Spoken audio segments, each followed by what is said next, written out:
Jadi Gaza itu di peta yang ada di perjanjian ini di Bible ya, di versi yang internasional itu ada petanya. Gaza itu sudah ada bahkan sebelum Masehi. Jadi peta 1200 sampai dengan 1030 sebelum kelahiran Nabi Isa alaihissalam, before Christ, sebelum Masehi, itu sudah ada petanya Palestina dan Gaza sudah ada di sini. Yang menarik, Israel nggak ada sebagai satu wilayah ya, yang Zionis klaim sekarang itu nggak ada. Jadi semua perlakuan Firaun ini terekam sempurna oleh kaumnya Nabi Musa alaihissalam, yang kelak nanti dari semua mereka membentuk karakter-karakter yang unik, yang mewarisi genealogi ini. Nanti umatnya Nabi Musa ini, walaupun dibebaskan dari Firaun, tapi nanti ada yang mewarisi sifat dan karakter Firaun. Nanti kita akan lihat itu dalam perjalanannya. Ini sangat menarik sekali. Ya, nanti ada yang betul-betul taat dan berubah, ada yang diambang pertengahan dengan keraguan, ada yang puncaknya dia ikut diselamatkan, tapi menyimpang dari ketentuan kepada Allah Subhanahu Wa Taala. Disebutkan kembali dalam Injil dan disempurnakan semuanya dengan detail karakternya dalam Al-Quran. La tufsidunna fil ardi marwatain. Kalian akan berbuat kerusakan yang parah di muka bumi itu sampai 2 kali. 2 masa. Awas. Wala ta'lunna 'uluwan kabira. Dan kalian akan bertindak di muka bumi ini dengan tindakan yang sangat keterlaluan. Para ulama mengungkap tentang 2 fase ini. Jadi ada 2 fase pelanggaran mutlak yang akan dilakukan generasi-generasi ini di dalam kehidupan mereka sampai dengan kiamat. Itu 2 pelanggaran mutlak. Merusak itu cuma, kata para ulama, cuma akan terjadi dengan 2 fase. 1, dirinya dulu rusak. Yang kedua, baru merusak keluar. Sampai ke puncaknya Nabi Zakaria dibunuh, Nabi juga Yahya dibunuh, dan Nabi Isa pun dikejar mau dibunuh, mau disalib di akhir itu. Ini kan kelakuannya ini, generasi rusak. Maka dihukum oleh Allah karena karakter ini merusak. Maka golongan orang-orang rusak ini di setiap tempat dimanapun itu gak akan bisa diterima. Maka 3 fase mereka hancur. 3 fase mereka hancur. Pertama, masanya yang gue lihat itu, Jalut. Ini sudah viral di kitab-kitab tafsir. Yang kedua, masanya Nebukadnezar yang datang dari Babilonia. Habis semua, dihancurkan. Habis dikejar-kejar. Kemanapun ada dikejar. Karena selalu merusak. Tinggal sini merusak. Golongan rusak ini. Yang ketiga, era Romawi.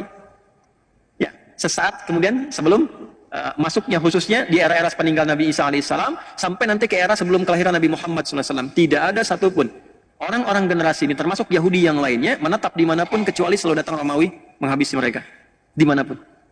Ya, sampai nanti generasinya Turki Utsmani sampai periode yang berikutnya. Itu setiap tinggal, mau wilayah Eropa dimanapun selesai.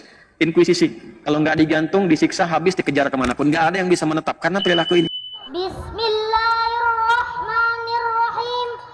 Assalamualaikum warahmatullahi wabarakatuh.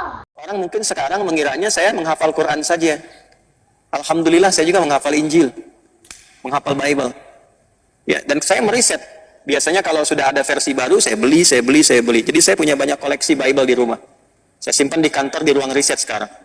Termasuk yang Talmud, versi-versi kekinian dan sebagainya, saya koleksi juga. Nah, ini ada Alkitab terjemahan baru, Holy Bible, New International Version. Ini versi internasionalnya. Di sini ada peta. Dibuka dengan peta. Ini supaya menambah wawasan ya, Bapak Ibu sekalian.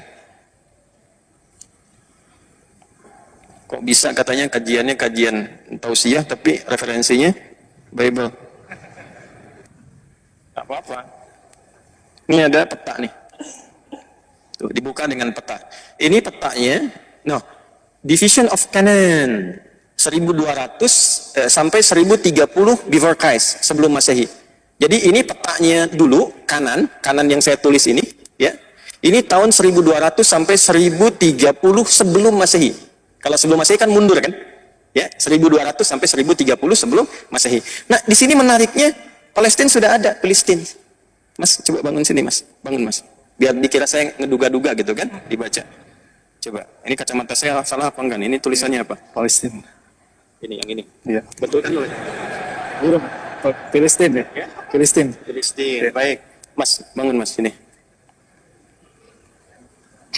Nah, lihat sini.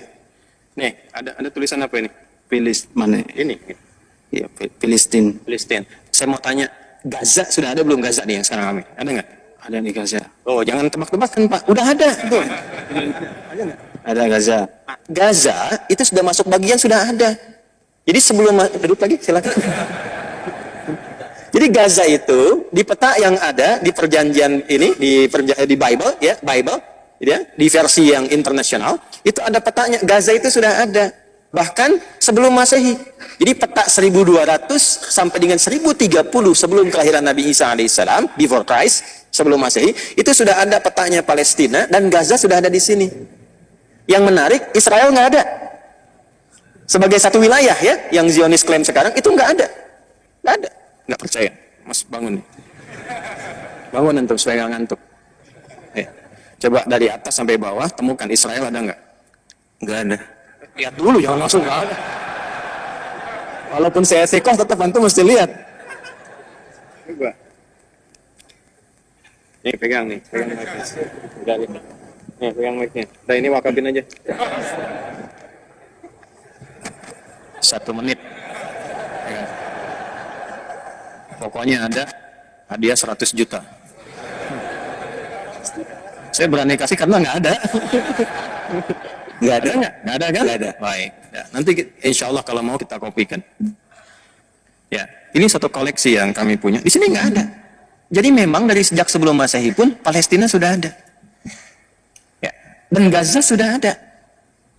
Nah, kota-kota yang sekarang disebutkan kayak Tel Aviv dan itu nggak ada. Ya, jin-jin masa Nabi Sulaiman juga nggak kenal itu. Ya, emang nggak ada. Ya jangankan manusia, jin pun tidak kenal. Ya, yang ada apa? Tulisannya Palestina. Ya, jadi kalau ada aktivis-aktivis kekinian, itu kan yang terlambat bangun, kemudian menyampaikan itu asalnya sudah ada duluan, nggak ada. Yang ada itu Palestina. Filistin sudah ada. Gaza menariknya ada di sini. Ya, dan ini yang paling menarik ditemukannya pada Alkitab versi ya terjemahan baru, versi internasionalnya, Holy Bible-nya. Ini temukan di sini. Ya, setelah itu kesininya baru berubah. Ini peta-peta kekinian. Ini yang paling lama diakui betul. Yang menarik begini, yang ini yang orisinilnya, yang ini peta jalan yang sekarangnya. Jadi dalam saat yang bersamaan mengakui dulu nggak ada, sekarang dibuat klaim ada di sini. Ini yang nggak ada di sini. Ini penyebaran semua anak cucunya Nabi Yakub alaihissalam, yang 12 tadi, yang asbat anak-anaknya, ini bahkan disebutkan di sini di daerah mana saja. Zebulun di mana, Izakar di mana, kemudian Yusuf di mana, disebutkan di sini semua. Yahuda di mana, ya, Syamun di mana, Levi di mana, disebutkan semua petanya di sini, dan semua wilayah disebut dengan Palestina. Paham sampai sini? Baik, itu dulu yang ingin saya tampilkan di awal. Nah, di bumi inilah kemudian Nabi Ibrahim alaihissalam hidup, Ishak kemudian hidup, ya, Sayyidah Hajar mengandung, dan yang paling unik nanti ketika mengandung itu dan lalu melahirkan Ismail alaihissalam, lahirnya di Kanaan sama persis di situ. Cuma nanti dihijrahkan di awal hidup, ya, ke kota Mekah Al-Mukarramah untuk memberikan satu definisi yang kuat tentang fitrahnya semua nabi yang hijrah. Ya, tentang semua nabi yang hijrah. Nanti Nabi Yusuf pun kan hijrah. Jelas ya? Nabi Yusuf pun hijrah. Jadi ketika kemudian Nabi Ismail itu dihijrahkan dari kecil untuk memberikan kesan bahwa ini akan melahirkan keturunan di akhir yang sempurna dari segi kenabiannya, yaitu Nabi Muhammad sallallahu alaihi wasallam. Karena memang doa Nabi Ibrahim itu lahirnya mesti di Mekah. Khusus Nabi Muhammad. Itu ada di Al-Baqarah yang tadi saya baca, ayat 129. Nabi Ibrahim, Nabi Ismail alaihi wasallam berdoa khusus supaya minta Nabi terakhir lahirnya itu di Mekah, di dekat Ka'bah. Untuk menunjukkan Nabi yang istimewa, tempat lahirnya pun mesti istimewa, beda dengan Nabi yang lain. Nah, di era Nabi Yusuf alaihissalam, seperti kita dengar kisahnya yang viral, beliau kemudian melewati dari semua drama kehidupan dengan saudara-saudaranya itu, singkatnya, jadi pembesar di Mesir. Jelas? Lalu ketika jadi pembesar, dibawalah koleganya ini, termasuk ayahnya Nabi Yakub alaihissalam. Yakub dibawa, 11 saudaranya dibawa semua, pindahlah ke Mesir. Ya, sebentar. Ya. Itu masih raja tuh suasananya. Berganti generasi, ini keluarga besarnya Nabi Yusuf alaihissalam, termasuk Nabi Yakub alaihissalam, keluarga besar jadi 12 itu tumbuh, berkembang, beranak pinak semua di situ. Sampai tibalah kemudian di eranya Fir'aun berubah keadaan, ganti generasi, masuk ke era sebelum Musa alaihissalam, terjadi situasi yang berubah. Muncul kecemburuan. Ketika putus risalah nabinya itu. Nabi Yusuf meninggal, ya, risalah nabinya putus, maka ketika berganti generasi muncullah kemudian sentimen-sentimen lokal. Kita yang pribumi nih, ini sebenarnya imigran dulu nih. Kok bisa mereka berada di puncak? Kok bisa mereka begini? Maka sentimen ini menjadikan kemudian pertikaian-pertikaian sehingga membentuk kasta baru dalam konteks kehidupan. Maka ketika naik Fir'aun, Berubah penamaannya menjadi Fir'aun. Naik ini raja, lalu melihat kemudian, oh ini keturunan ini nggak berhak harusnya punya satu keunggulan-keunggulan atau privilege istilah sekarang, keistimewaan yang ada di tempat kami. Maka dijadikanlah statusnya terendah pada saat itu sampai dengan diperbudak. Perbudak semua. Sampai singkatlah muncullah Nabi Musa alaihissalam. Ini kalau waktunya nggak terbatas, sampai jam berapa sih kita? Oh? Karena ini kisahnya selalu menarik gitu kan, selalu menarik. Nanti aja lah yang bulan depan yang di Andur yang saya janjikan. Semua perlakuan Firaun ini terekam sempurna nanti dari masyarakat dari kalangan ini yang kemudian diperbudak. Yang ini akan melahirkan karakter baru. Ya, melahirkan karakter baru. Di semua dari perbudakan, dari mulai maaf sekali. Kalimat ini mungkin saya kadang nggak bisa mengungkapkan kalau terlampau kasar gitu ya. Ya, sampai ke status merasa diri sebagai Tuhan, itu budak paling bawahnya itu dari kalangan ini yang Bani Israel tadi. Jadi semau-maunya kalau bunuh ya bunuh, suruh bangun piramid ini yang bawa batu dan sebagainya, itu yang semua hal yang dilakukan. Sampai pada puncaknya ada ramalan-ramalan dukun yang mengatakan pada masa itu akan lahir nanti seorang bayi yang akan mengguncang kekuasaanmu. Maka keluarlah dekrit dari Firaun pada masa itu, tempeli semua keturunan-keturunan Bani Israel ini.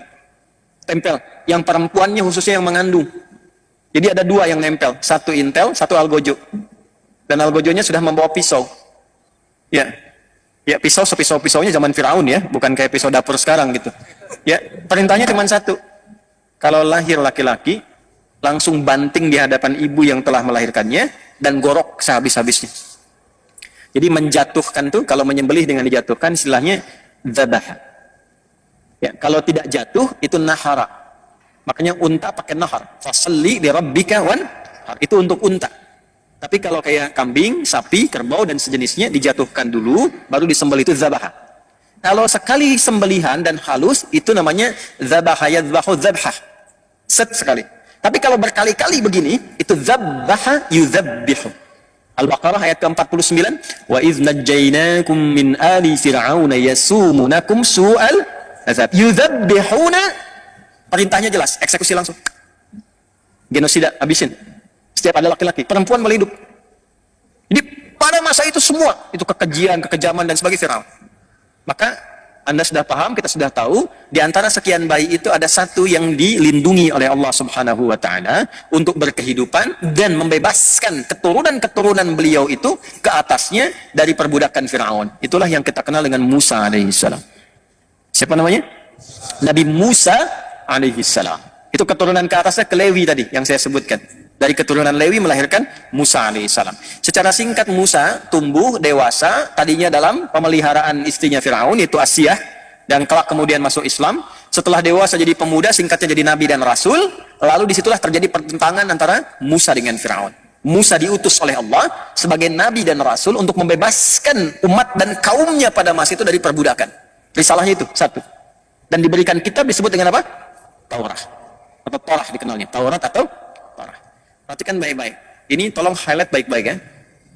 Ketika terjadi pertentangan antara Musa dengan Firaun itu, Musa membawa risalah kenabian dan kerasulan, tugasnya langsung dari Allah.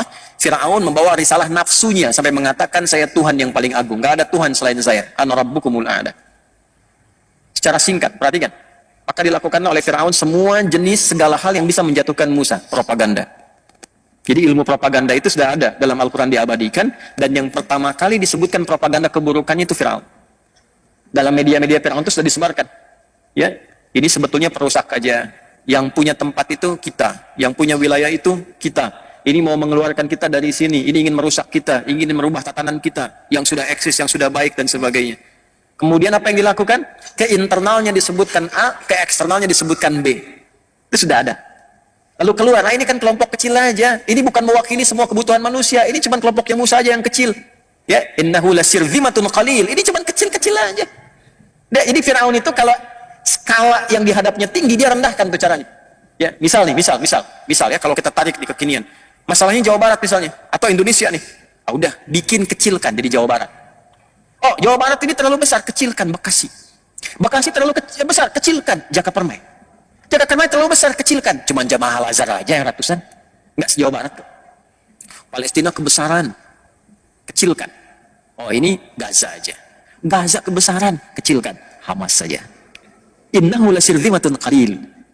Nah, ini pembuka dulu ya, tadi saya mau saya sampaikan. Jadi semua perlakuan Firaun ini terekam sempurna oleh kaumnya Nabi Musa alaihi salam, yang kelak nanti dari semua mereka membentuk karakter-karakter yang unik, yang mewarisi genealogi ini. Nanti umatnya Nabi Musa ini, walaupun dibebaskan dari Firaun, tapi nanti ada yang mewarisi sifat dan karakter Firaun. Nanti kita akan lihat itu dalam perjalanannya. Ini sangat menarik sekali. Ya, nanti ada yang betul-betul taat dan berubah, ada yang diambang pertengahan dengan keraguan, ada yang puncaknya dia ikut diselamatkan, tapi menyimpang dari ketentuan kepada Allah Subhanahu Wa Taala. Secara singkat, nih Tuhan KW wafat nih, tenggelam. Ya, yang mengaku Tuhan kan, Anna Rabbukumul A'la, KW kan. Allah tuh begini, kalau ada orang terlampau tinggi, ngaku paling tinggi, itu cara diwafatkan, dibinasakannya dengan cara yang membuat kita jadi tertawa, dikecilkan, direndahkan. Contoh, Namrud, cuma semut aja. Namrud kan ngaku Tuhan. Ngaji Qurannya yang banyak dong, ngaji supaya nyambung kita, ya. Jadi Al-Baqarah ayat 258 kan ngaku Tuhan dia. Alam tara ilal ladzi hajja Ibrahim fi Rabbi, kamu pernah dengar enggak, pernah baca enggak? Kata Allah, punya pengetahuan enggak tentang seorang raja yang mendebat Nabi Ibrahim dan ngaku Tuhan, Namrud. Ya, kan binasanya cuma sama nyamuk, masuk aja selesai. Tuhan matinya sama nyamuk kan ya. Ya. Firaun tenggelam sehingga kita bisa jadi candaan. Tuhan tenggelam. Gitu aja gitu. Jadi biasanya orang-orang yang mengaku tinggi dan biasanya melakukan pertentangan yang zalim, itu Allah cuma kirimkan yang kecil-kecil untuk menghabisi. Kasih penyakit. Coba lihat yang hebat, sosok hebat melarang adzan, membinasakan syariat-syariat Islam, syiar dan sebagainya. Itu binasanya cuma sama penyakit aja katanya, cuma sama kuman kecil meninggal. Tuhan matinya sama kuman katanya. Seperti itu tuh. Selalu demikian fitrahnya. Makanya hati-hati ya. Hati-hati deh. Balik. Ini sudah tenggelam, sudah selesai. Musa membawa alaihi salam semua kaumnya tuh. Sudah melewati Laut Merah itu kan, sudah dibawa, sudah keluar dari situ, Allah akan tempatkan balikin lagi ke sini. Ya. Karena di sini nanti tempat-tempat ini yang bisa membuat mereka itu hidup lebih tenang, lebih biasa, lebih nyaman. Karena memang apa? Syariat-syariat yang dibawa dari sebelumnya dengan nilai-nilai keislaman. Nabi Ibrahim alaihissalam, bahkan dari Nuh alaihissalam, dari keturunannya, memang sudah dijalankan di sini dan tenang keadaannya. Jadi syariat Islam itu kalau diterapkan dalam konteks kehidupan, itu memberikan kedamaian untuk siapapun. Makanya sholatnya aja sudah salam, sudah damai. Kita kalau sholat ditutup dengan apa? Assalamualaikum warahmatullahi wabarakatuh. Assalamualaikum warahmatullahi wabarakatuh. Risalah salam dari dulu sudah ada. Dulu semua nabi sholat. Nabi Musa sholat. Quran surah Thaha ayat 20. Innani anallahu la ilaha illa ana fa'budni wa aqimis salata li dzikri. Nabi Ismail yang lahir di Kanan di Palestina itu sholat. Bahkan minta semua keluarganya sholat. Quran surah 19 Maryam ayat 55. Wa kana ya'muru ahlahu bis salah. Ya, sholat. Nabi Zakaria sholat. Ali Imran ayat 38 sampai 39. Nabi Isa, Yesus Mesias sholat. Quran surah ke-19 ayat 31 sampai 33. Wa usani bis salah. Sholat. Dan risalah sholat itu melahirkan kedamaian, ketentraman. Karena itu setelah keluar dari situ dibimbing, diperintahkan oleh Allah kepada Nabi Musa, bawa nih ke negeri ini. Negeri suci, Baitul Muqaddas, Ardul Muqaddasah. Bawa ke sini karena di sini itu yang bisa diterima. Ya, jadi bukan satu tanah yang dijanjikan untuk mereka sebagai privilege, bukan. Datang ke situ karena ini ada karakter-karakter yang unik nih di kaummu ini, yang kalau nanti di berbagai tempat hidup, karakter ini bisa merusak, yang dengan merusak ini bisa tertolak dimanapun itu. Ya, nah itu dibuktikan oleh sejarah. Di sini itu dari dulu sudah tahu keturunannya ada di situ. Nabi Ibrahim alaihissalam ke bawah kan? Ya, dan ingat jangan diklaim untuk kaum itu saja karena ke atas itu Kanaan ke atas, keturunan Nabi Nuh. Jelas di sini? Oke, nah, kita luruskan dulu tuh.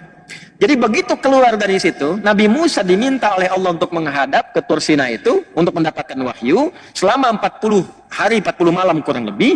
Maka apa yang terjadi? Baru tapak kakinya belum basah, belum keluar, Musa pamit.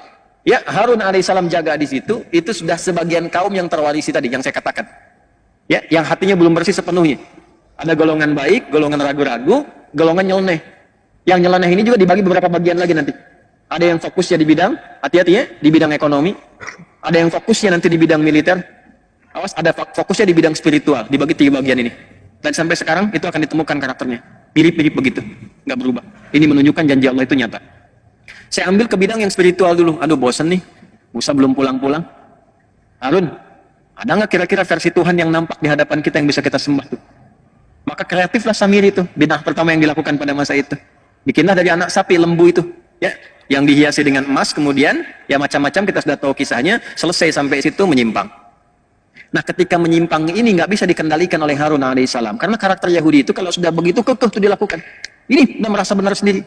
Harun diancam. Kalau kamu mencoba menghentikan, eksekusi, bunuh. Dan ini sudah terbawa nanti ke faksi genealogi militernya. Ya, maksudnya militer di sini keras untuk membunuh, itu nggak ada. Kalau sudah apalagi bukan dari klannya, itu nggak dihitung. Nggak dihitung. Dan ini yang saya katakan tadi terwarisi oleh sifat-sifat Fir'aun, keganasannya. Fir'aun tuh nggak ngitung, kalau bukan dari kami nggak dihitung. Itu dibawa, tertanam betul itu dalam benak dari golongan ini, dari klan yang sebagian pemikiran tadi. Jadi kalau antum lihat sekarang rumah sakit, apakah gereja atau masjid dibom dan sebagainya, itu nggak ada hitungan bagi mereka. Yang penting bukan dari genealogi mereka, bukan dari silsilah keturunannya, bukan warganya. Kalau bukan warga kami nggak apa-apa, nggak dihitung. Ya, coba manusianya aja sekarang kok pada diam gitu. Ya, balik. Supaya kita masih punya waktu nih.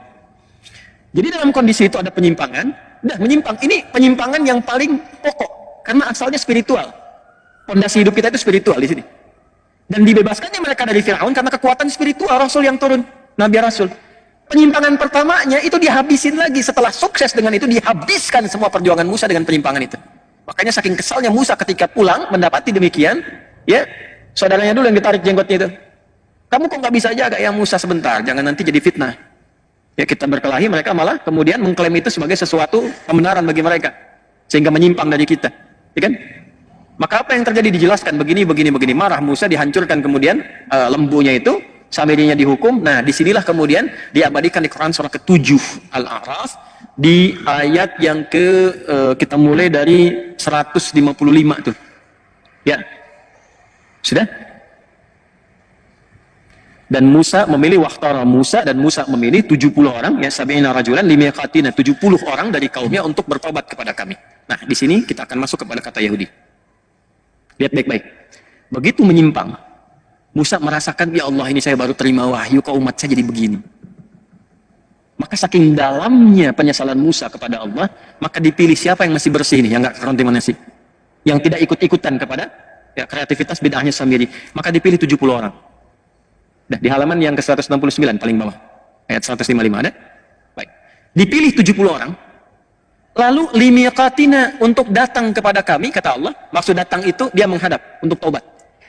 Dibimbing oleh Musa taubat kepada Allah.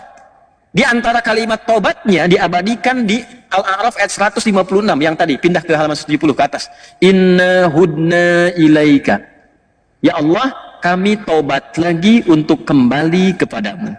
Jadi ketika salah mendapatkan pedoman namanya hudan, pedoman itu diambil untuk kembali kepada Allah, itu bahasa Arabnya disebut dengan hudna. Ini, yang ini hudna, mendapatkan hudan, petunjuk untuk balik lagi kembali kepada Allah. Hudna. Orang-orang yang ini ikrarnya, hudna, kami kembali lagi ya Allah untuk menaatimu, maafkan kami, ampuni kami ya Allah, kami berjanji akan menaatimu, beriman kepadamu, dan seterusnya. Orang-orang yang komitmen dengan ini semuanya disebut hadu namanya. Ini di mana ditemukan kalimat hadu di Quran? Di Quran surah kedua Al-Baqarah ayat 62 paling kiri sebelah atas.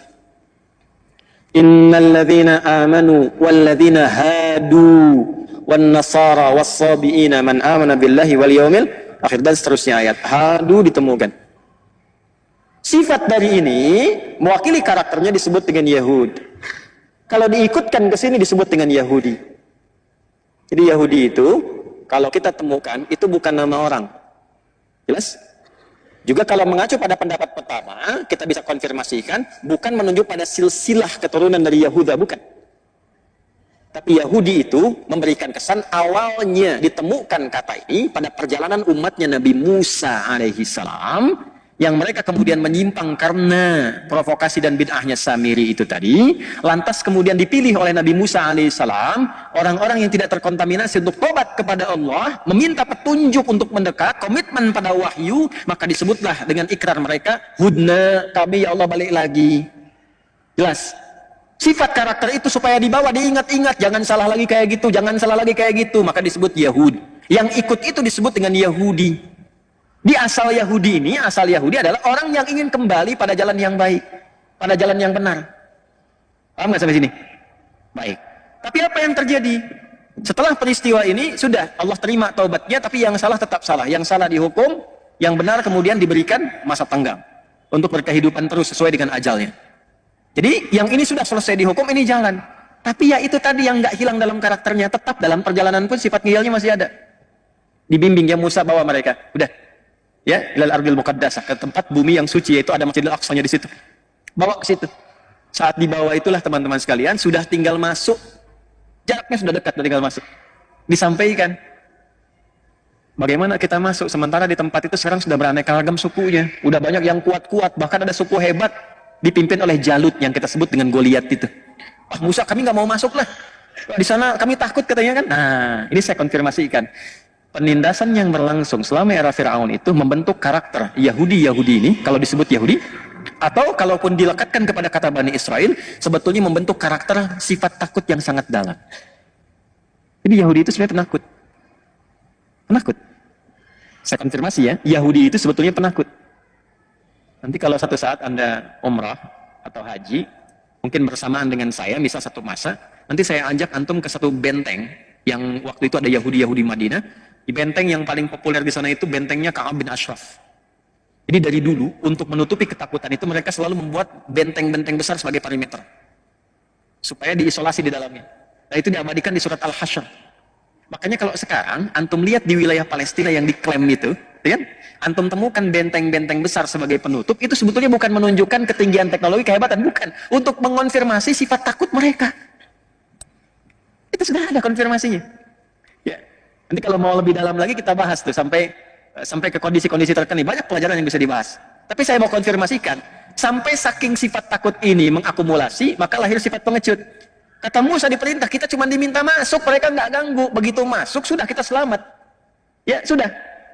Innakum ghalibun. Udah, kamu ini yang jadi pemenang, nanti masuk pemenang. Maksud menang itu, udah selamat, hidup tenang di sana. Nggak akan diganggu oleh Jalut. Apa jawabannya?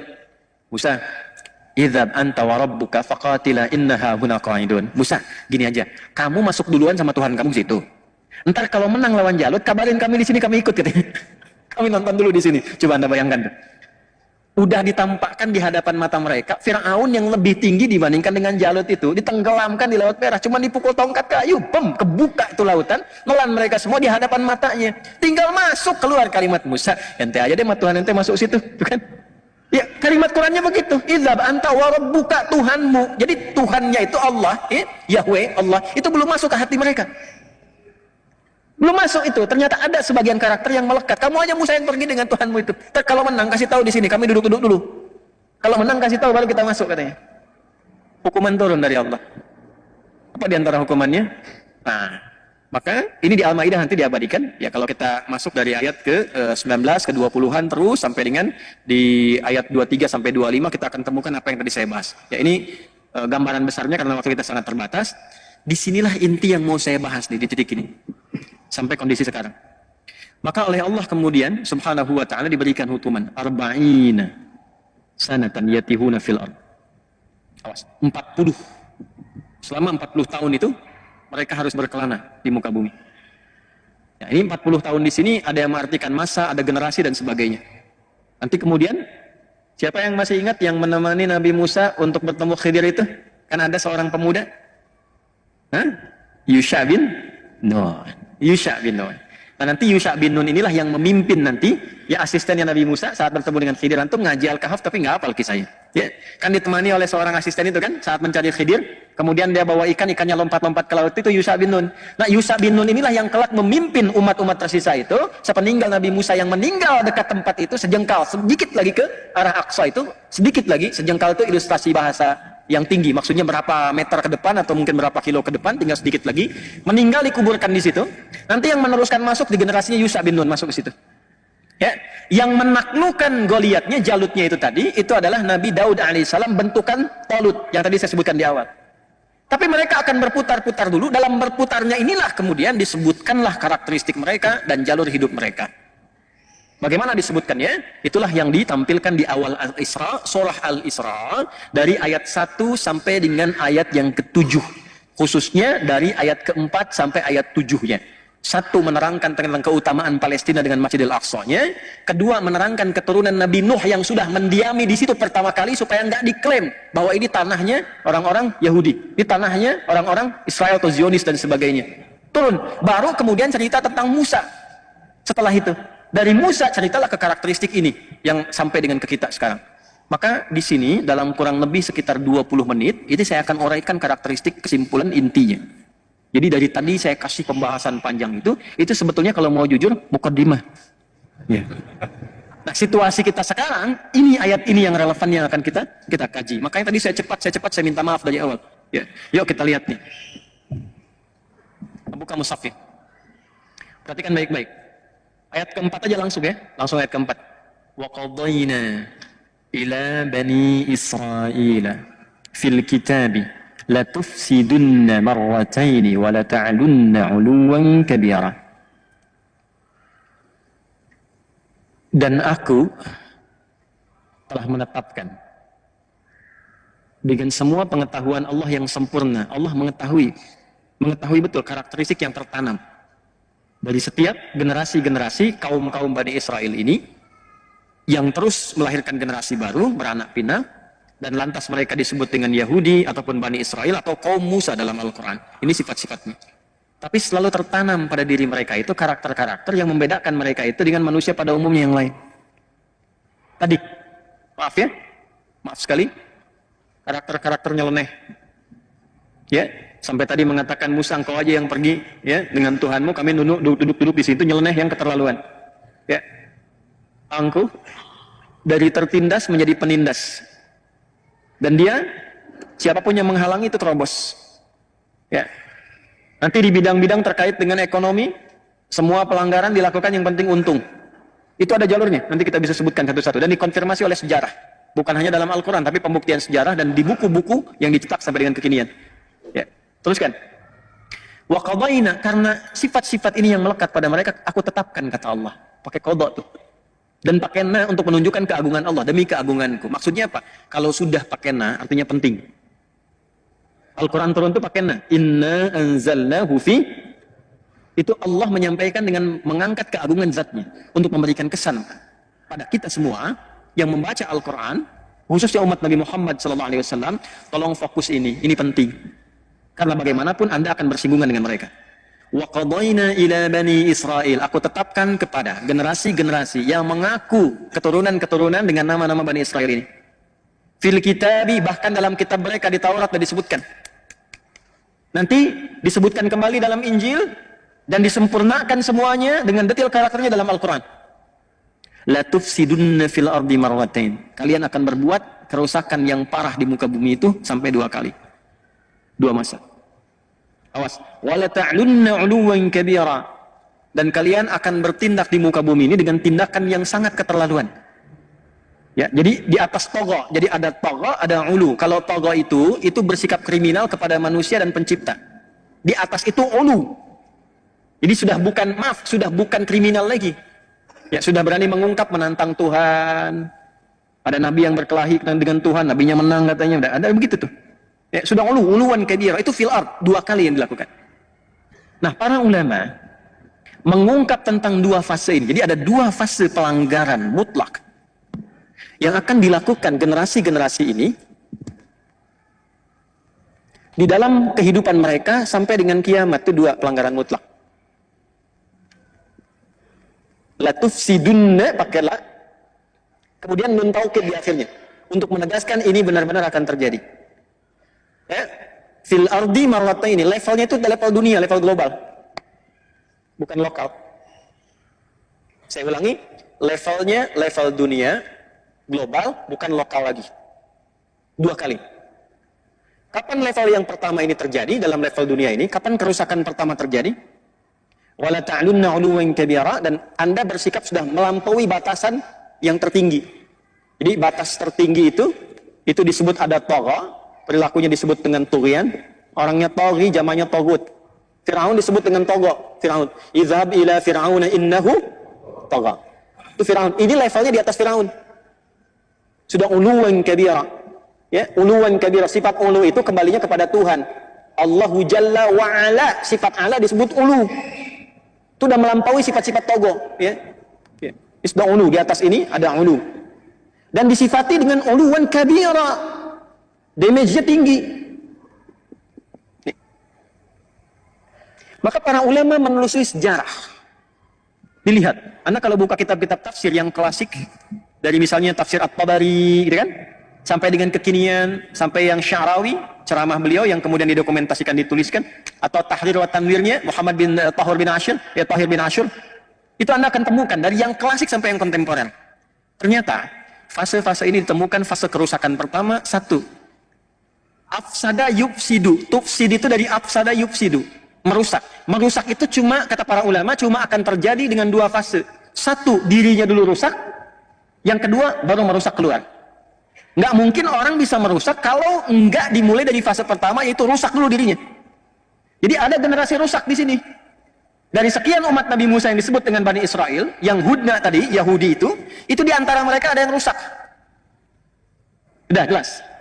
Ya ada yang baik, ada generasi baik, yang generasi 70 tadi yang dibawa tobat itu. Ya, ada yang di antara mereka memang rusak.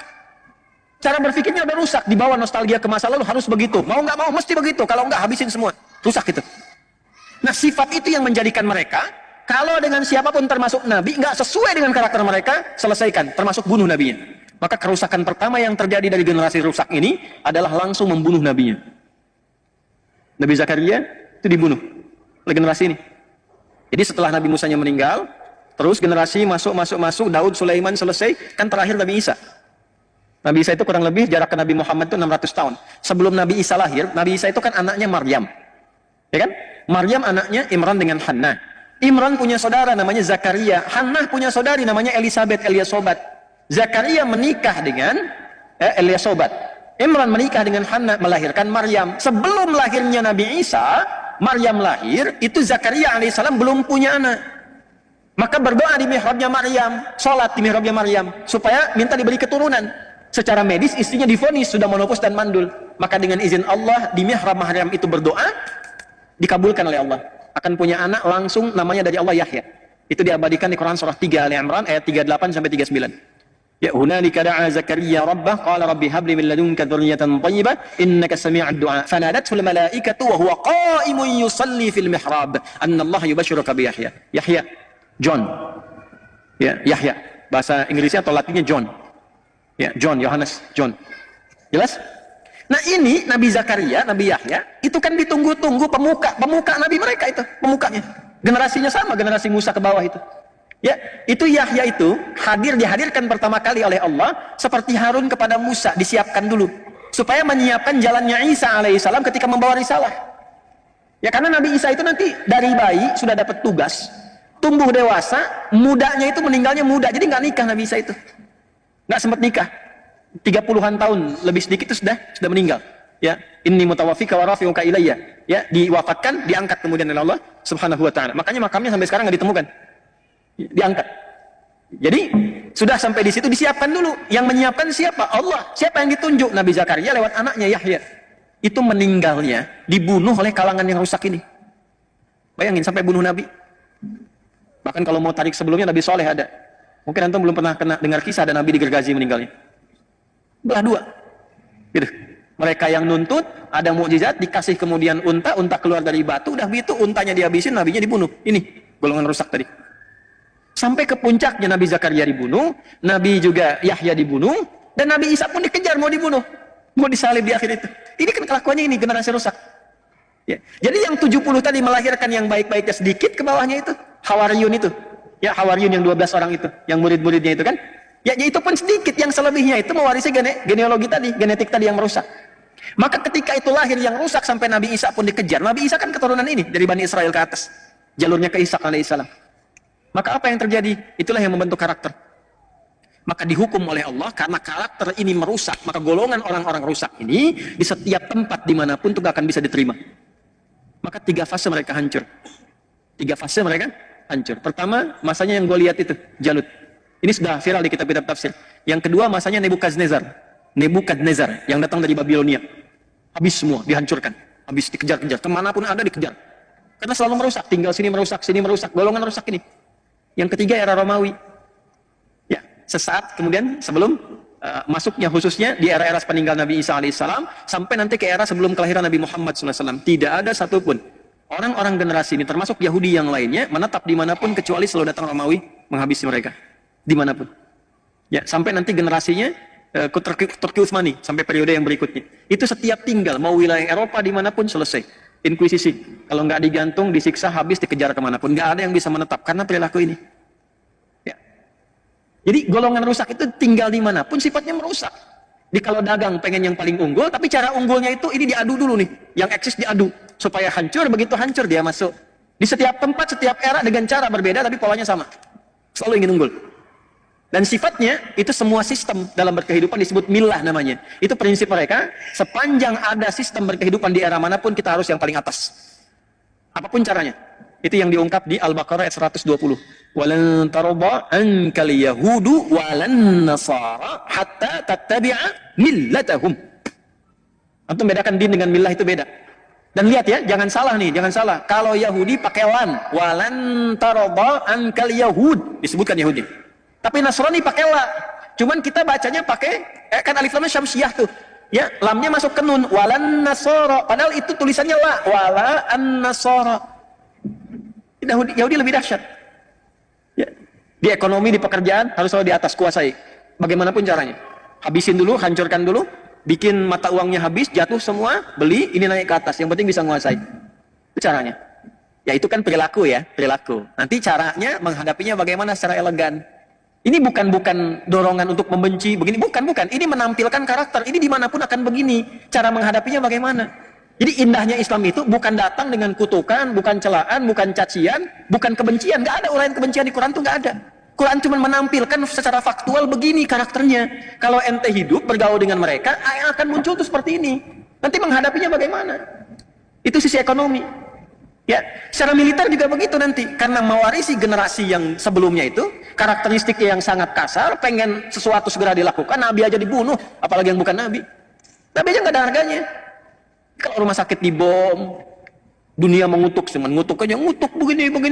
Besoknya ambulan dibom lagi. Ya nggak pengaruh. Lihat wawancara terakhir itu. Ya, bagi kami nggak ada harganya. Kolateral itu dibandingkan dengan nyawa ini kami, katanya warga kami. Jadi generasinya dijaga, yang penting yang lain nggak ada nilainya. Nilainya. Antum nggak ada nilainya tuh. Saya nggak ada nilainya. Dia dapat yang ada nilai itu yang ini aja. Nah, itu generasi rusak. Generasi rusak. Nah, nanti 3 kali tuh di fase terakhir, fase Romawi. Maka di mana-mana itu kemudian habis. Baca Qurannya lagi. Ya. Yuk kita bacakan lagi. Wa qadayna ila bani Israila fil kitabi la tufsidunna fil ardi marratayn wa la ta'lunna 'uluwan kabira. Terus fa idza jaa wa'du ulahuma ba'athna 'alaikum 'ibadan lana uli ba'si syadidi fajasu khilalan diyar wa kana wa'dan maf'ula. Jadi begitu kerusakan pertama terjadi tadi, yang membunuh nabi, membunuh rasul, berbuat kerusakan, maka diutus oleh Allah itu hamba-hamba yang lebih rusak tapi kuat. Ya, yang dimaksud di situ bukan yang muslim, bukan. Ya, yang memang udah sama-sama keras dengan mereka, tapi sudah menghabisi mereka. Puncaknya di Romawi tadi. Jadi dari yang pertama tadi Goliat, Jalut, kemudian ada Nebukadnezar. Ya, setelah itu kemudian di fase akhirnya Romawi. Makanya di negeri-negeri Eropa itu wajar kalau mereka terusir semua. Di Eropa terusir, baca sejarah deh. Di Jerman terusir, Austria terusir, di Eropa semua terusir. Jadi nggak ada yang pengen sebetulnya ada di situ tuh. Nggak ada yang pengen.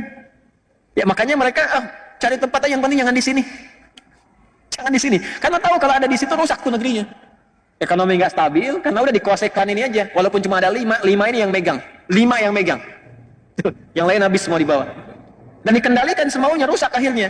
Akhirnya apa yang mereka lakukan? Udah keluarin dari sini, keluar. Dari dulu begitu. Diusir dan seterusnya. Ya. Sampai yang paling menarik apa? Yang menjadikan mereka bisa kembali tenang dan hidup dengan nyaman adalah risalahnya Nabi Muhammad SAW yang mewarisi risalah Nabi Ibrahim alaihissalam ke atas dan menyempurnakannya. Karena ketemu, kenapa tadi saya sebutkan nasab di awal, untuk menunjukkan kalau ini dipraktekkan damai semua. Singkatnya sudah selesai, singkat langsung lompat ke era Nabi Muhammad. Begitu di era Nabi Muhammad ditertibkan semua, diberikan panduan kepada para sahabat, udah. Nih, maaf. Dari klan ini saja yang terusir dari Romawi tadi, kan di Roma tuh diusir tuh. Ya, pendeta-pendeta Yahudi, rahib-rahibnya, itu sudah mengatakan, robi-robinya, udah kita tunggu aja nabi terakhir yang paling hebat, yang membawa kita ke masa keemasan lagi. Namanya Muhammad, lahirnya di Mekah, cuma nanti akan hijrah ke Yathrib. Yathrib itu kota tenang, kota damai, ada kota subur. Cuman kalau di Mekah, dia akan diusir oleh kaumnya, disiksa. Daripada kita ikutan capek, kita nunggu aja di Yathrib. Masih begitu tuh. Kita nunggu aja di Yathrib. Makanya berangkat mereka nanti, ada beberapa suku besar di antara mereka. Ya, ada Bani Nadir, ada Bani Qainuqa nanti. Ya, ada nanti yang di Khaybar, beberapa dan sebagainya. Kumpul tuh. Ada yang kecil-kecil 12 suku. Kumpul semua di Yathrib. Dan mereka cerdik dan ya saya nggak bisa ungkapan kata nanti nggak bagus deh. Ya. Itu mengambil daerah suburnya di utara. Nanti yang selatannya itu, ya selatannya, yang ninggalin itu yang keturunan Yaman. Tapi mereka bisa bangun dan akan dibalik oleh Allah. Yang sekarang yang utaranya itu justru ya terlihat biasa-biasa saja, banyak peninggalan hancur di situ. Justru selatannya yang sekarang ada Masjid Nabawi, ada Kuba dan sebagainya itu yang diabadikan lestari. Jadi kalau antum main ke Madinah sambil belajar sejarah, antum bisa merasakan ini nikmatnya beriman. Kalau imannya benar tuh dijaga oleh Allah, yang tandus pun bisa makmur. Makanya ngajinya begitu, jangan cuma bolak-balik gitu ya. Tapi nggak dapat apa-apa. Insya Allah sah, secara umrah sah, baik dan sebagainya. Tapi saat pulang tuh nggak ada refleksi. Qurannya cuma tertulis di mushaf nanti. Nggak ada pengalaman dalam keseharian kita. Singkat, ini selesai, perilaku menyimpang juga. Udah datang nabinya ditolak, bahkan mau dibunuh. Hukum mereka kalau nanti melakukan misalnya pemberontakan dalam konteks negara, itu hukumnya diusir, dihukum Yahudi. Nabi datang bikin piagam Madinah. Yang punya keyakinan, itu misalnya Yahudi, Nasrani dan sebagainya, dituliskan dengan hukumnya masing-masing. Orang Islam pakai hukum Islam, orang Yahudi pakai hukum Yahudi. Ketika klan Yahudi di situ memberontak dengan kesepakatan itu, bahkan ingin membunuh Nabi dan ketahuan dari situ, maka diterapkan hukum Yahudi, keluar dari situ, diusir lagi. Jadi yang ngusir itu bukan Islam, bukan Nabi Muhammad, hukum mereka sendiri yang menjadikan mereka keluar. Itu masih kebawa dari perilaku yang lama itu. Terusirlah kemudian Bani Qainuqa, Bani Nadir, Yahudi bersih semua, Madinah dari Yahudi bersih. Diputar balik ke sejarah sekarang, orang Islam yang mengeluarkan Yahudi dari Madinah, kebalik. Itu begitu ceramah sejarah yang benar dia bobo tuh. Jadi nggak sempat yang dengar. Di ujungnya aja keluar baru dia bangun lagi. Persis kayak khutbah Jumat ngantuk tuh. Begitu ujungnya baru kedengaran. Ambillah yang bagus, tinggalkan yang jelek, tuh kan? Keluar sendal bagus dipakai itu.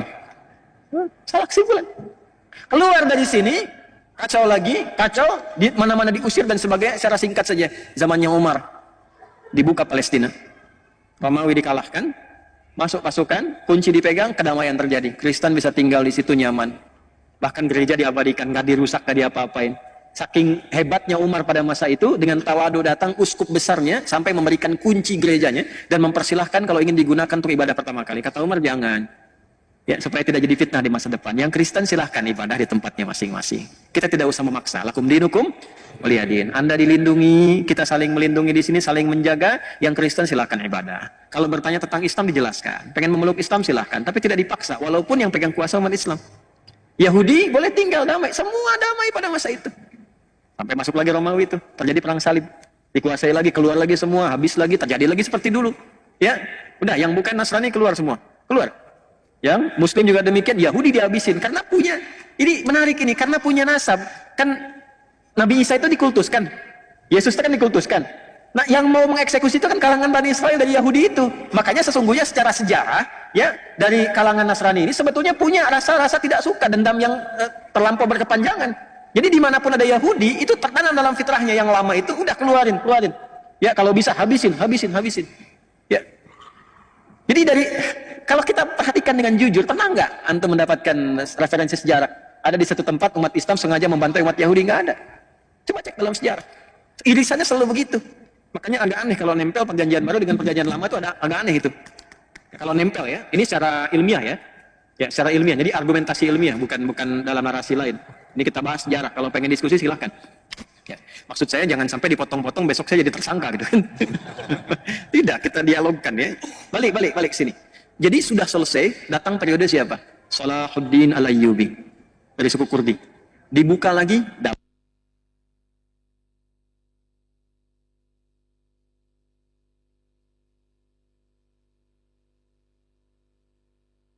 Turki Utsmani sampai 1924, tenang semua, damai dan sebagainya. Terjadi ketika mereka kemudian merasa damai, merasa tenang, golongan rusak muncul lagi. Muncul khayalan. Ini ada nostalgia masa lalu nih. Kenapa kita nggak bangun lagi aja Haikal Sulaiman sekalian di situ? Terus akan di situ ada bukit besar tuh, Nabi kita yang raja paling hebat Daud dikubur di situ, di Bukit Zion tuh. Ya, dataran tinggi Golan yang batasan Syria dan sebagainya. Itu Zion di situ. Maka dimunculkanlah gerakan-gerakan untuk mengembalikan itu dari semua bagian-bagian wilayah Yahudi yang akan di muka bumi. Ya.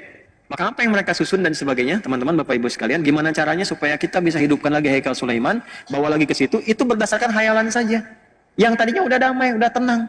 Sifat rusak muncul lagi, dikumpulkan semua akhirnya muncul. Jadi yang disebut mereka mencoba untuk bawa lobby namanya. Ya, di lobby. Maka muncul lobby Yahudi namanya dalam sedunia. Di lobby semua yang sedunia itu, gimana kalau kita bangun gerakan untuk balikan lagi ke situ, munculkan lagi. Maka sebagian mereka besarnya berpusat di Inggris, dikuasai beberapa. 2 hal untuk menguasai itu. Yang pertama itu ekonomi. Ya, falyabudu rabb hadzal bait alladzi at'amahum min ju'. Maka mereka bergerak di bidang ekonomi. Termasuk nanti kalau saya mau cerita di satu waktu yang lain, yang datang ke Nusantara pun dengan VOC itu, saya cerita begini sudah riset, saya begini-begini sudah menduduki kantor VOC di Belanda. Ya, saya sudah ke kantor VOC, sudah saya cek jalurnya, sampai gudangnya, sampai dokumentasinya.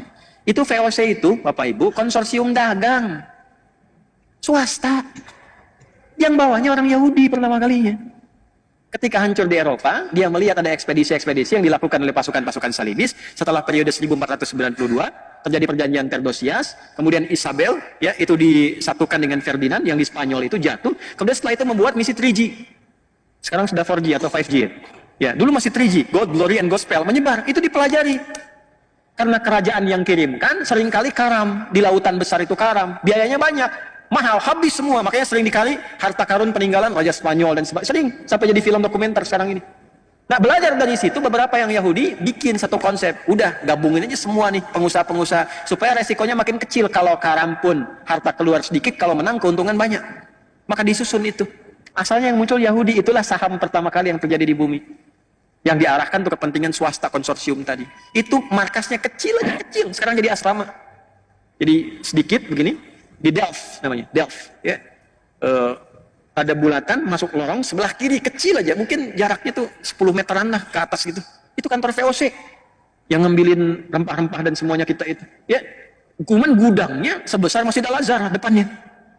Terus dibikin kanalnya itu nyambung ke 13 provinsi di Belanda, nyambung ke Samudra Hindia, nyambung sampai ke kita. Jadi kalau ngambil rempah-rempah dari sini, lewat jalur laut, itu langsung tembus ke gudang. Masih ada gudangnya sampai sekarang. Jadi restoran sekarang ini. Saya baru dari sana beberapa waktu yang lalu. Dan yang paling menarik itu pajaknya dipakai untuk membangun Belanda. Jadi Belanda itu dibangun dari pajaknya VOC. Jadi Belanda tuh. Sampai ke New York nanti. New York itu asalnya mau dibangun New Netherlands. New York itu kita punya saham rempah dari sini ke New York itu. Makanya harusnya masuknya tanpa visa tuh ke situ. Sahamnya dari sini, baca sejarah lagi, baca sejarah. Itu bangun, bayangkan betapa kayanya negeri ini. Pajaknya aja bisa bangun Belanda, pajaknya aja. Yang sehat, yang baik-baik gitu. Ini makmur, ini anugerah atas berkat rahmat Allah yang Maha Kuasa. Indonesia itu kaya. Ya, cuman orang-orangnya juga mesti berpikir mendekati Allah supaya baik. Yang kita perlukan orang baik. Kalau cuman pintar nggak baik, kekayaannya nggak berguna, habis. Ya balik lagi, dari situ, itu Anda bisa bayangkan ekonomi dikuasai di masa-masa itu. Jadi yang pertama dikuasai ekonominya dulu supaya megang dunia. Karena kalau ekonomi dikuasai, gampang, militer dikendalikan. Pemerintahan dikendalikan, karena gampang, bayar, selesai. Itu ilmu dipakai dari Korun. Rusaknya dari situ. Karena Firaun dibiayainya oleh Korun. Nanti muncul panglimanya, namanya Haman. Makanya sering diungkap di Quran, kisah Korun, kisah Firaun. Zamannya kan sama. Panglimanya Haman, intelektualnya juga ada, dan penasihat spiritual yang kebelingernya pun ada, Balaam namanya, komplit lah di situ.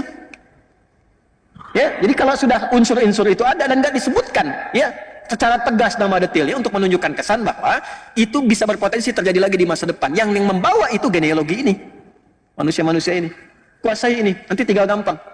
Ya, itu di masa-masa itu sudah terjadi. Kalau ingin menentukan satu pemimpin di mana saja sampai ke level-level daerah. Kalau di kita mungkin wali kota atau bupati, itu sudah nyampe. Udah masuk ke satu tempat disiapkan semuanya. Ini biayanya sekian, ukuran jas kamu, ukuran sepatu kamu, ukuran ini, udah sekian. Jadi, tapi harus ikut begini. Tuh kelakuannya ini. Dari dulu. Itu kalau saya buka sampai referensi sampai ke atasnya, kita bisa turunkan nasabnya sampai ke era Firaun itu.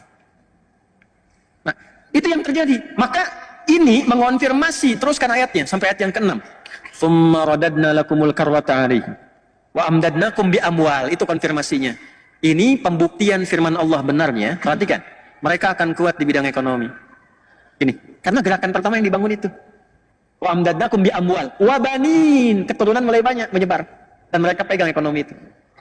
Sekarang bukan cuma jadinya di Palestina itu yang 1948 kemudian tiba-tiba deklarasi, yang fasilitasi siapa? Inggris kan? Ya, khayalannya munculkan kembali keagungan itu di Bukit Zion itu. Maka gerakan untuk membawa ke Zion disebut dengan Zionism. Pelaku karakternya disebut dengan Zionis. Jadi yang ada sekarang di situ itu bukan sifat-sifat Israel, bukan. Bukan sifat-sifat Yahudi yang kembali hudna, bukan. Itu Zionis. Karena Yahudi yang awal-awal tinggal itu damai biasa-biasa saja. Coba lihat, biasa-biasa saja dengan orang Islam biasa, dengan Kristen biasa, damai aja. Ini gerakan-gerakan perusak. Jadi yang datang ini perusak. Tapi udah disebut di Quran. Dan itu menyebar. Ya, wa amdadnakum bi amwalin wa banina. Yang paling hebat begini. Wa ja'alnakum aktsara nafira. Dan gerakan itu nanti melintasi zamannya akan punya dukungan-dukungan dari pihak-pihak luar yang menguatkan dan membantu mereka. Nafir itu artinya yang mensupport, yang mendukung, yang mendorong. Jadi Quran sudah mengungkap ketiganya. Terbukti nggak sekarang? Satu, ekonomi dipegang, terbukti? Bukti ya. Yang kedua, mereka punya jejaring yang menyebar tuh dari anak keturunan dimanapun. Dan itu punya lobbynya, punya grup-grupnya, punya asosiasinya. Ya, mungkin nanti ada Freemasonry, ada yang lobby, ada yang macam-macam. Itu disebutkan wabanina nyebar. Dan semua membentuk jaringan untuk saling menguatkan sehingga dia bisa punya proksi, bisa punya macam-macam yang itu akan membantu. Wa ja'alnakum aktsara nafira. Semua tiga-tiganya sekarang sedang dibuktikan, ditunjukkan kebenaran ayat ini oleh Allah yang terjadi sekarang. Jadi kalau pengen tahu pembuktiannya, maaf, di amwalin, nih yang pegang ekonomi sekarang siapa? Coba cek, googling siapa aja keluarganya, ketemu. Wabanina, keturunan-keturunan yang menyebar dimanapun ada. Ya, termasuk yang kelahiran di sini juga ada. Itu yang sering muncul di TV tuh, perempuan tuh. Saya nggak sebut nama tuh ya. Ya, ya saya nggak mau kata-kata yang kurang baik lah. Ya, tapi saya biasanya kalau diundang sama yang kurang kompeten itu nggak berminat gitu. Buang-buang waktu gitu. Ya, pengetahuan sejarah minim, kalau dikatakan tidak tahu gitu kan. Ya, cara berpikirnya juga tidak terstruktur. Ya, jadi kalau kita datang juga buang-buang energi. Ya, jadi kita tonton sambil senyum aja lah udah gitu ya. Ya, jadi baru bicaranya jangankan orang yang pintar, orang biasa awam sih udah paham gitu keadaannya bagaimana. Tapi ini tidak menjadikan kita mesti mencela atau merendahkan, tidak. Justru kita mendoakan kepada jalan yang baik, kemudian memperbaiki dengan cara yang baik dengan menyampaikan yang seperti ini. Tapi yang saya maksudkan kalau Anda cek itu kan kelahiran Makassar. Tapi menjadi bagian dari jaringan lobby kan ke atas ke sana. Itu pembuktian kebenaran Quran. Jadi mana mana nyebar ke bawah lagi rasanya. Wa ja'alnakum aktsara nafira. Saya umumkan tidak boleh ada negara lain yang ikut campur tentang ini. Tapi dia masuk kok lewat kapal induk. Yang lain nggak boleh dia masuk dengan kapal induk, ya kan? Jangankan kapal induknya itu di border yang di Rafah di Mesir itu jagain di situ. Makanya nggak bisa keluar. Yang jaga tentara mana? Amerika jaga juga di situ. Banyak kumpul Amerika, Kanada, dari Inggris, dari macam-macam negara lain Eropa. Yang menariknya begini, ini yang dikuasai jejaring itu ja'alnakum aktsara nafira. Sebetulnya dalam hatinya pun sama, nggak pengen Yahudi masuk ke daerah mereka. Sebab kalau masuk merusak lagi daripada di kami, di situ aja deh kami jagain. Gitu. In ahsantum li anfusikum. Ayat 7. Wa in asa'tum, jika pun kalian membuat kebaikan, bikin aksi sosial. Jadi akan ditemukan nanti golongan ini bikin aksi sosial, ngebiayain gerakan sosial tentang alam dan masing-masing. Itu ahsantum li anfusikum, kepentingan internal mereka aja. Untuk mengekalkan apa yang mereka lakukan sampai dengan muncul nanti fase berikutnya. Wa in asa'tum falaha, kalau berbuat buruk memang begitu karakternya. Ya. Memang begitu karakternya. Jadi kalau sekarang misalnya yang dibom rumah sakit, ya memang begitu. Nggak peduli dengan kutukan dunia, ya memang begitu. Yang terkutuk ya memang tidak peduli dengan kutukan. Ya udah terkutuk. Nggak peduli dengan kutukan. Ya, jadi kalau Anda mau keluar, teriak-teriak sampai di luar dan sebagainya, udah nggak akan didengar sama mereka. Nggak akan didengar. Kita paling menggetarkan dunia saja bahwa ada kepedulian, tapi mereka nggak dengar, dibom aja. Kemarin dibom rumah sakit. Yang Al-Ahli itu kan rumah sakit baptis itu. Ya, dibom gereja, dibom masjid. Dunia bergerak. Semua mengutuk, Dewan PBB mengutuk, resolusi. Besoknya mereka tertawa aja, dibom lagi ambulans. Perjalanan ke rumah sakit dibom, 15 orang meninggal. Terus kami menyesalkan itu, apa yang Anda sesalkan? Ya. Fa idza jaa wa'dul akhirati. Maka jika nanti muncul yang kedua nih. Jadi yang fase pertama sudah, sekarang sudah fase kedua. Ini kerusakannya sudah global, sifatnya global, dan manusia-manusia diam. Ya, di balik diamnya itu akan ada nanti tiba orang-orang hebat. Liyasu'u wujuhakum. Orang hebat ini akan ada 3 periode, 3 fase. 1, golongan-golongan hamba Allah yang mempermalukan mereka untuk memberikan kesan kepada dunia, ini nggak sehebat seperti yang kita kira kok. Teknologinya paling canggih, intelijennya, strateginya, penyadapannya, gitu kan. Sehingga propaganda yang dibuat keluar itu, seperti yang tadi saya sampaikan, propaganda keluar itu begitu. Selalu menampakkan nggak ada apa-apa, kita yang paling hebat, ini kecil kok. Cuma ormas kecil gini, ya dibanjirin aja selesai gitu kan. Tapi kan nggak selesai-selesai. Sayangnya beberapa orang terpengaruh dengan itu. Ya, nggak ngaji. Akan ditemukan, kata Allah, satu golongan hamba akan muncul. Hamba-hamba ini begitu terlatih untuk menunjukkan kepada dunia, mempermalukan wajah mereka di dunia. Oh, ternyata yang selama ini kelihatan seperti hebat, gak hebat-hebat juga. Iron Dome habis juga, kena juga. Ya, biayanya sama biaya yang kecil-kecil. Oh, ternyata yang selama ini strateginya, kemudian intelijennya, kemudian juga ya penyadapannya macam-macam itu begitu canggih. Ya ternyata intercept juga, kena juga. Selesai juga. Dan itu hanya dilakukan oleh kelompok-kelompok yang disebut kecil. Jadi untuk memberikan kesan kepada dunia yang besar, negara-negara yang merasa punya militer, punya pesawat tempur dan sebagainya, Anda kemana aja selama ini?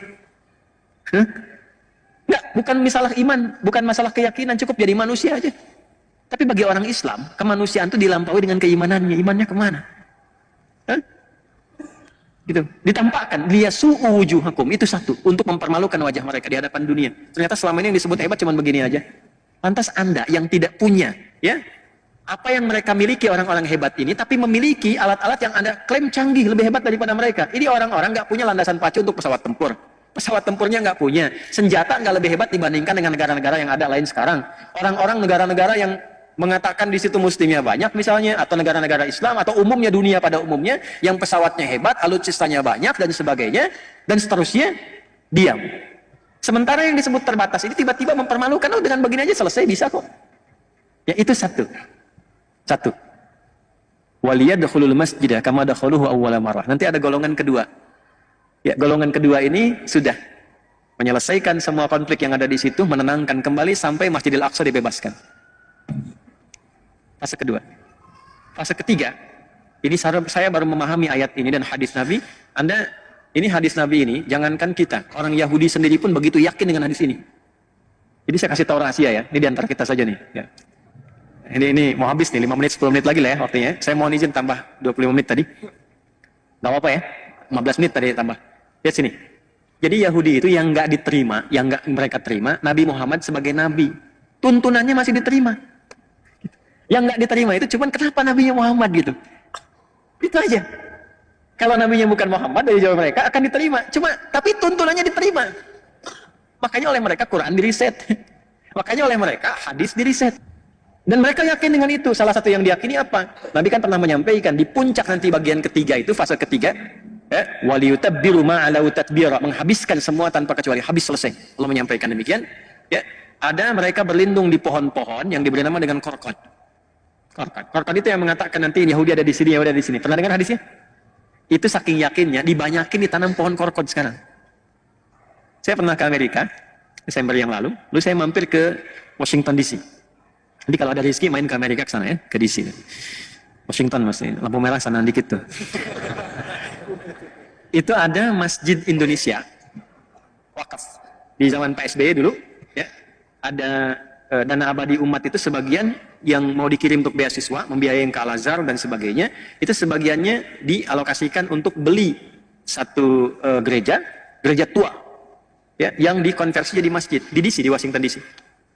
Yang menarik itu adanya di pemukiman Yahudi. Ya, saya masuk situ, saya lihat pemukiman Yahudi itu. Langsung cepat aja. Itu yang ditanam pohon korkot rata-rata. Termasuk di lingkaran gereja yang sekarang jadi masjid itu. Saya dengan DKM jalan, saya bilang, "Mas, ini pohon apa coba?" "Apa bisa?" "Inilah pohon korkot." Ya. Ya. Itu menarik. Jadi mereka pun yakin, sampai sekarang pun ditanam itu. Dan Anda kalau baca tekstual saja, secara tekstual, Anda akan menyimpulkan, oh ini hadisnya ekstrim nih, masa dihabisin sampai ke pohonnya bilang bunuh. Bukan begitu cara memahaminya. Ini hadis, termasuk ayat tadi, itu berbicara tentang konfrontasi militer. Dan problemnya apa? Saya baru paham sekarang, memahami ayat dan hadis itu. Ternyata Di muka bumi ini, ya, ada beberapa kurang lebih yang mungkin sampai 6 negara lah, ya, yang di dalam konteks kenegaraannya itu sifat-sifat perlindungan militernya melibatkan sampai ke rakyatnya, ke masyarakatnya, termasuk di Indonesia.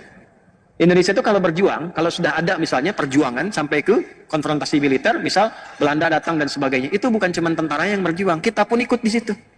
Makanya pesantren keluarkan resolusi jihad dan sebagainya. Semua angkat senjata bawa gitu. Nah di dunia ini sekarang ada 6, yang paling aktif itu 2, Indonesia dengan IDF, yang Israel sekarang. Jadi waktu kejadian kemarin itu pembuktian hadisnya, makanya saya katakan belajar, lihat tuh, lihat. Bukan ingin belajar Hamas, ini bukan. Coba peristiwa itu cek kembali, mengkonfirmasi benar nggak yang di Quran, benar nggak yang di hadis. Itu kan masyarakat dikasih senjata, teman-teman. Masyarakat dikasih senjata, di video banyak di YouTube, cek. Ada masyarakat Palestina konfrontasi dengan masyarakat yang di sana, yang di wilayah Zionis disebut Israel itu. Itu rakyat biasa, masyarakat sipil bawa senjata, ditembak tuh orang Palestinanya, selesai.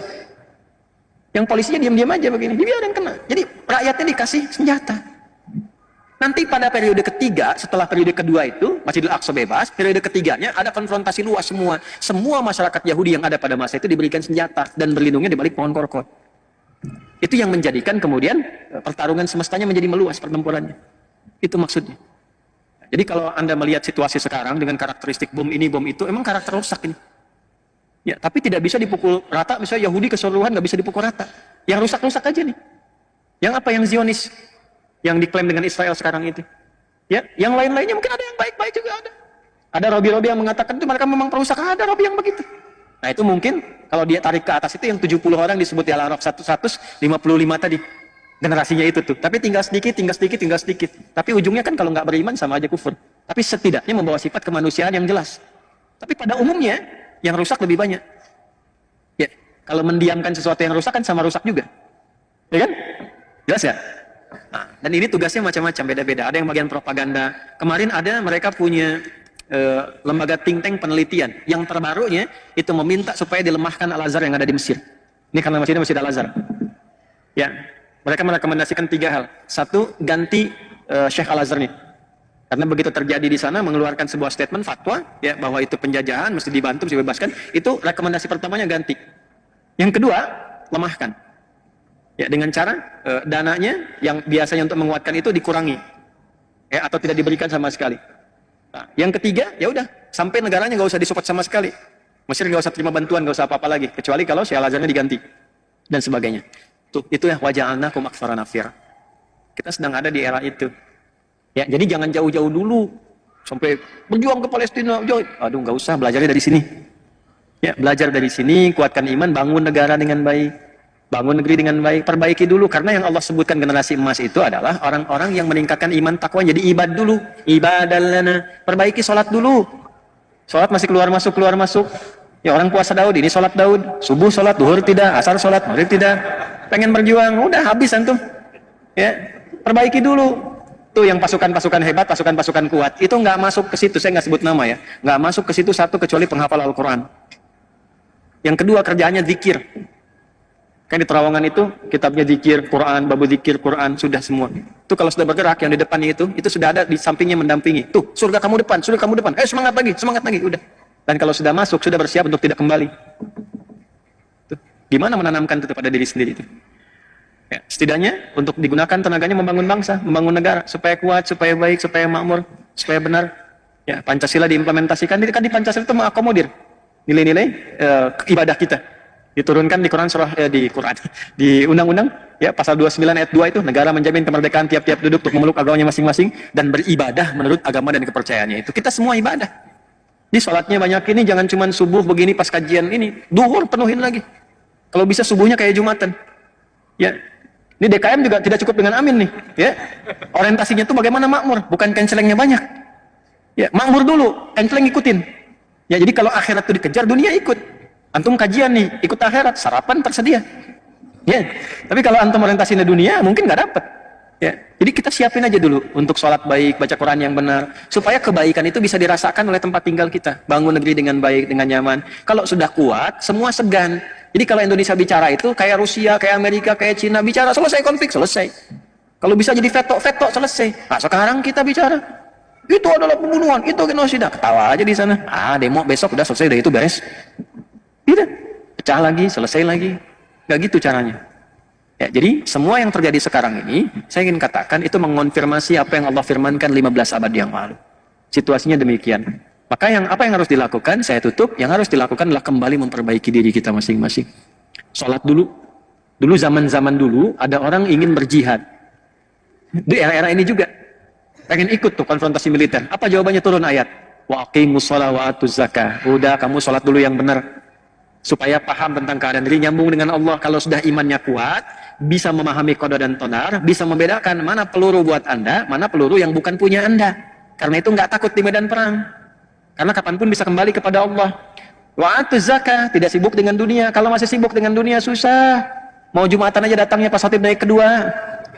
Karena takut pelanggan hilang. Jualan masih dilayani. Saya kan sering lewat ke sini. Kadang-kadang Jumat, kadang pengen lihat aja. Ini jamaah imannya udah kuat belum nih? Ya kan? Udah mau dekat-dekat khutbah masih transaksi. Yang jualan bakso, jualan makanan. Khotib udah naik masih ngobrol. Bikin khutbah kedua. Ya, ketiga, keempat. Makanya masjid bikin askar kalau bisa. Al-Azhar, Pak. Saya usulkan keluar. Lihat-lihat, ingat-ingat dapat pahala itu. Berhenti dulu. 1 menit lagi udah mau khutbah. Yuk semua dirapatkan. Di luar kasih tahu. Pahalanya dapat itu. Mungkin ini baru saya sampaikan. Ya, beberapa masjid yang seperti ini sampaikan supaya imannya tercas lagi, semua merasakan kenikmatan ibadah. Kalau sudah nikmat ibadah, ya 24-4-3-4 posisinya itu, ya subuh 2 rakaat, 4 zuhur, 4 asar, 3 maghrib, 4 isya, penuh masjidnya seperti ini, ibadahnya nyaman, itu pasti negerinya makmur. Gak percaya silakan, mulai dari skala kecil dulu deh. Jaka Permai dulu nih, penuhin nih. Ya Al-Azhar yang dekat ke Assalam dekat ke Alisan. Yuk penuhin masjidnya. Kalau bisa dekat rumah yang sudah ada di situ, itu yang makmurkan. Terus penuhin sampai merasakan kenikmatan ibadah. Setelah itu, jangan cukup datang pulang, enggak, bikin database. Al-Azhar bikin dong database ini, jamaah kan banyak nih. Ya, kajian-kajian begini kita sebulan sekali. Ini ini wajahnya bukan wajah-wajah Bekasi nih. Saya lihat ada yang Jakarta kemarin nih, ya. Yang paling jauh dari mana? Kalimantan tuh, Cianjur, New Zealand, maksudnya New Zealand tuh. New Zealand, dari Kemang sono tuh. Ya, ini kan bisa ada di database. Saya lihat wajahnya rutin kalau tiap bulan datang. Kenapa nggak kita satukan? Terus profesinya apa? Oh ini pengusaha ini pengusaha ini. Bikin grup, bikin aplikasi. Ditautkan satu dengan yang lainnya. Kan itu yang Nabi bikin kan begitu. Udah dibikin stabil. Pasarnya jadi stabil. Nggak dikuasai satu bagian. Itu yang menjadikan pasar Madinah itu stabil pada masa itu. Antum kalau hidupnya keluar masuk ya begitu-begitu aja. Kapan mau berubahnya? Ya kan? Innallaha la yughayyiru ma biqaumin hatta yughayyiru bi anfusihim. Kalau kitanya nggak berubah, nggak memperbaiki diri, yang akan pernah mendapatkan perubahan yang baik. Nah, jadi kalau sudah bagus, terbantu nanti. Zakatnya kumpul, dibantu orang-orang supaya bisa berkembang bagus. Kan zakat itu kalau diterapkan, kemiskinan itu jadi hilang. Ya, rumusnya kan begitu. Negara terbantu. Sebab kan yang mayoritas muslim di sini. Ya kan? Kalau semuanya sudah bagus, sudah baik, negaranya kuat, mau bicara apa saja keluar gampang. Ya, nanti perkuat militernya, perkuat ekonominya. Kalau sudah seperti itu, alhamdulillah. Baik. Tapi lebih daripada itu, sekarang kita banyak belajar, banyak berdoa, banyak berbuat kebaikan yang mampu kita lakukan. Ya, dengan harta kita bisa berikan, kita berbagi, keluar kita perhatikan, di dalam kita perhatikan. Ya, ada keseimbangan di dalamnya. Semoga Allah mengampuni kita semua, memaafkan kita semua. Semoga Allah menunjukkan kebenaran kepada kita untuk belajar. Jika ada uraian yang benar, itu petunjuk dari Allah yang disampaikan pagi ini. Tapi jika ada Anda temukan yang salah, itu mutlak kesalahan saya. Tinggalkan itu, cari referensi lain yang lebih baik, dan amalkan kebaikan itu untuk mendapatkan ridha Allah Subhanahu wa Ta'ala.